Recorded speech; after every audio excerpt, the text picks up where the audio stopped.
जो धांधली के इल्ज़ामात हैं वो तो डेफिनेटली मुस्लिम लीग नून के ऊपर और इसकी हुकूमत के ऊपर जो है वो क्रेडिबिलिटी का क्वेश्चन ज़रूर करते हैं। ऐसा नहीं है कि बड़े साफ शफाफ इंतखाबात हुए थे 8 फरवरी को या फिर 21 अप्रैल को जो ज़िमनी इंतखाबात हुए वो भी बड़े कुछ साफ शफाफ थे। बिल्कुल वैसे ही रंग नज़र आया जो 8 फरवरी को था। और जहाँ तक मजबूती की बात है, पंजाब के अंदर फिर भी हालात कुछ बेहतर नज़र आते हैं सूबाई असम्बली के अंदर, लेकिन वफाक के अंदर अगर आप उठा के देखें तो वहाँ पर तो लग रहा है जैसे कच्चे धागे के साथ ये हुकूमत लटकी हुई है। तो जो मुझे सिचुएशन नज़र आती है वो यही है कि जब फैसला साजों ने ये फ़ैसला कर लिया कि अब जो है वो घर जाने का वक्त आ गया है, तो मुस्लिम लीग नून की हुकूमत जो है उसको चलता कर दिया जाएगा। ठीक हो गया। दूसरी जानिब ये तो बज़ाहिर हम सबको कहीं ना कहीं नज़र आता है और सियासी हलकों में बात भी होती है कि तहरीक इंसाफ को दीवार से लगाया जा रहा है, लेकिन उनकी स्ट्रैटेजी अभी तक बड़ी एक कंफ्यूज सी कह लें या समझ से बाहर है कि एक तरफ उन्होंने फ़ौज के ख़िलाफ़ बोलना भी है, दूसरी जानिब उनका कोई लीडर इस पॉलिसी या हिकमत अमली को इख्तियार करता है और पार्टी पॉलिसी के अगेंस्ट उस पर बात करता है तो उसको भी तनकीद का निशाना बनाया जाता है। सो क्या ये जो स्ट्रैटेजी तहरीक इंसाफ की उन्होंने अपनाई हुई है ये उनके लिए फ़ायदेमंद है या नुकसानदेह?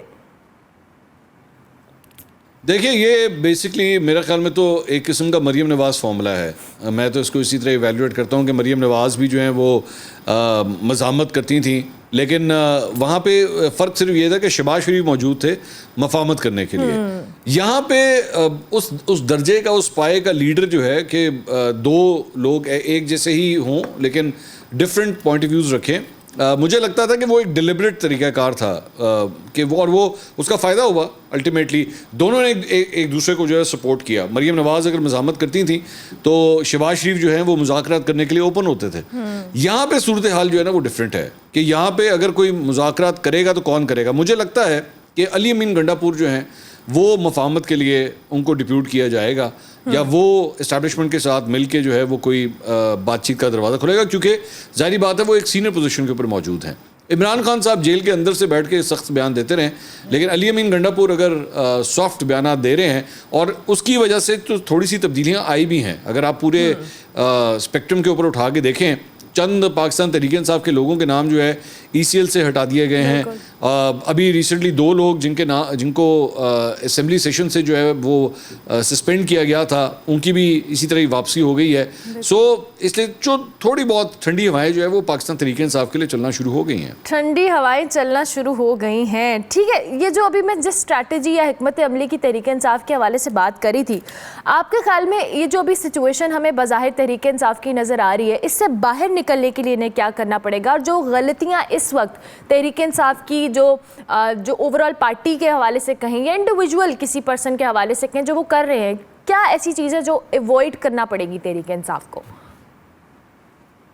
देखिए, मेरे ख्याल में सबसे पहले तो जो इनकी जानिब से जो निश्तर चलाए जा रहे हैं इस्टेब्लिशमेंट की तरफ, सबसे पहले तो वो बंद करने पड़ेंगे, उसके बगैर तो काम चलेगा नहीं। दूसरी बात ये कि 9 मई की आपको वैसे भी उसकी पहली एनिवर्सरी जो है वो आने लगी है, तो उसकी कोई ना कोई रिस्पॉन्सिबिलिटी आपको लेनी पड़ेगी। ऐसा नहीं हो सकता कि आप ये वाला जो आइडिया है आप फ्लोट किया हुआ है आपने कि जी वो सिर्फ़ और सिर्फ एक साजिश थी और हमें जो है उसके अंदर ट्रैप किया गया। नहीं, वो बड़ा एक वाज़े बेवकूफ़ होगा वो कोई शख्स अगर वो कहे कि जनाब इसमें आपके लोग इन्वॉल्व नहीं थे। बड़ा क्लियर एविडेंस जो है वो नज़र आता है, फुटेजेस मौजूद हैं जिसमें आपके लोग जो हैं वो अंदर कोर कमांडर हाउस में घूम फिर रहे हैं, बाहर दंगा फसाद जो कुछ कर रहे हैं उसके अंदर क्लियर कट आपके लोग जो है वो नज़र आ रहे हैं। सो आपको उसकी रिस्पॉन्सिबिलिटी लेनी पड़ेगी।